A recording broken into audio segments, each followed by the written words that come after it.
আসসালামু আলাইকুম। আশা করছি আল্লাহ তাআলার অশেষ রহমতে আপনারা সবাই ভালো আছেন। শুরু হতে যাচ্ছে পবিত্র রমজান মাস। আজকের এই ভিডিওতে আমি আলোচনা করব মহিমান্বিত মাস এই রমজান মাসে আমাদের প্রস্তুতি কেমন হওয়া উচিত। প্রত্যেক ইমানদার মুমিনের আত্মশুদ্ধির বরকতময় মাস এই রমজান মাস। এই মাসেই নাজিল হয়েছে পবিত্র আল কোরআন, যা মানুষের দিশারি এবং সম্পূর্ণ জীবন বিধান হিসাবে অবতীর্ণ হয়েছে। মহিমান্বিত এই মাসটি ইবাদতের মাস হিসাবে পরিচিত। মাহে রমজানের বিশেষ একটি বৈশিষ্ট্য হলো এ মাসের 3টি ভাগ রয়েছে। প্রত্যেক অংশেই আল্লাহ তাআলা তার বান্দাদের জন্য নিজের অনুগ্রহ নাজিল করেন। এই বিষয়ে হযরত সালমান ফার্সি রহমতুল্লাহ আলাইহি থেকে বর্ণিত।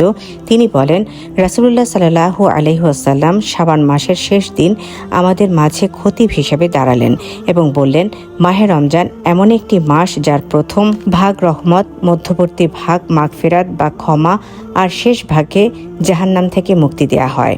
অর্থাৎ রমজান মাসের 30 দিনের প্রথম 10 দিন রহমতের, দ্বিতীয় 10 দিন মাগফিরাতের এবং তৃতীয় 10 দিন নাজাতের। হাদিস সহিহ ইবনে খুজাইমা 1887।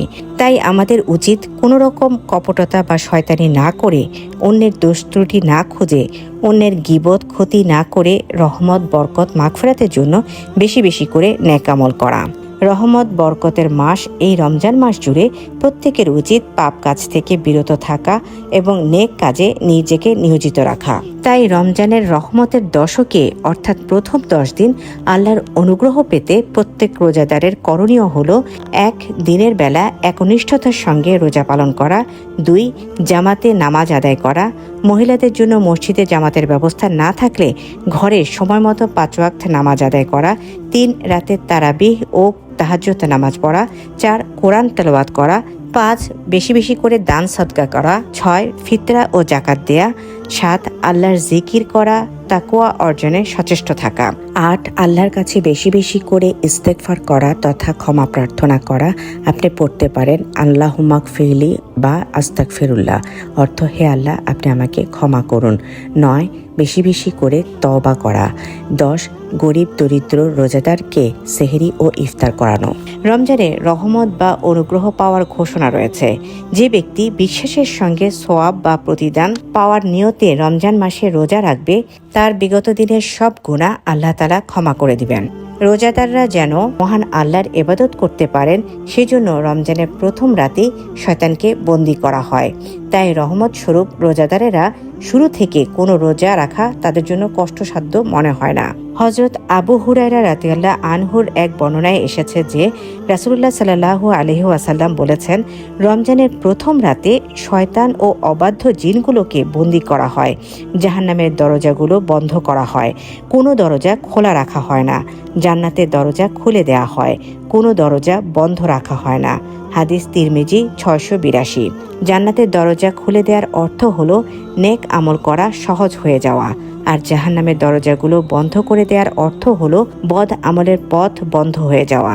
আর শয়তানকে শিকল দিয়ে বেঁধে ফেলার অর্থ হলো রমজানের আগে তারা স্বাধীনভাবে যেখানে সেখানে বিচরণ করেছে এবং বান্দাকে কুমন্ত্রণা ও প্ররোচনা দিয়ে যে ক্ষতিগ্রস্ত করেছে, রমজানের প্রথম রাতেই তাদের বন্দী করা হয় যেন রোজাদারকে ধোঁকা ও প্রতারণা দিয়ে বিভ্রান্ত করতে না পারে।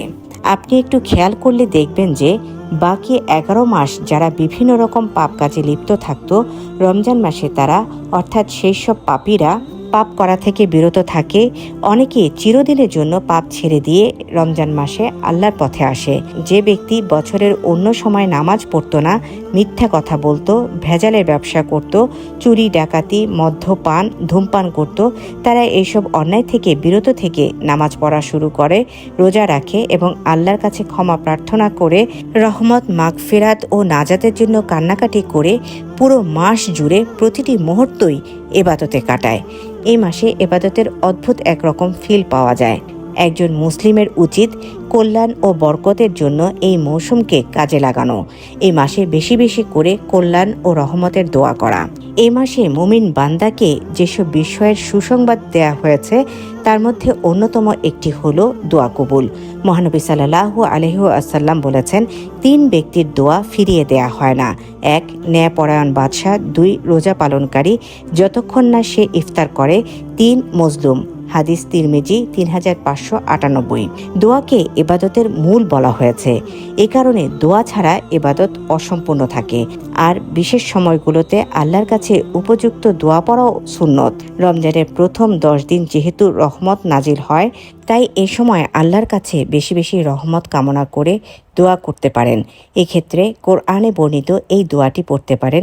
দোয়াটি হচ্ছে ওয়াকুর রব্বিক ফির ওয়ারহাম ওয়া আনতা খয়রুর রাহিমিন। অর্থ, আর বলুন, হে আমার রব, ক্ষমা করুন ও দয়া করুন, আর আপনি তো সর্বশ্রেষ্ঠ দয়ালু। সূরা মুমিনুন আয়াত 118। আরেকটি দোয়াও পড়তে পারেন। দোয়াটি হচ্ছে রব্বানা আতিনা মিল্লা দুনকা রহমা ওয়া হাইয়্যি লানা মিন আমরিনা রশাদা। অর্থ, হে আমার প্রতিপালক, আপনি আপনার পক্ষ থেকে আমাদের অনুগ্রহ দান করুন এবং আমাদের জন্য আমাদের কাজকর্মগুলো সঠিকভাবে পরিচালনার ব্যবস্থা করুন। সূরা কাহফ আয়াত 10। আল্লাহ তাআলা প্রত্যেক মুসলিম উম্মাহকে পুরো রমজান মাস জুড়ে রোজা পালন, ফরজ ও নফল নামাজ আদায়, জিকির আজকারের পাশাপাশি বিশেষ আমল ও এর সঙ্গে সংশ্লিষ্ট দোয়া যথাযথভাবে আদায় করে আল্লাহর অনুগ্রহ ও রহমত অর্জনের তৌফিক দান করুন। আমিন। আমার এই ভিডিওটি যদি আপনাদের ভালো লেগে থাকে তাহলে লাইক ও কমেন্ট করে জানাবেন এবং সম্ভব হলে শেয়ার ও সাবস্ক্রাইব করে দিবেন। আল্লাহ হাফেজ।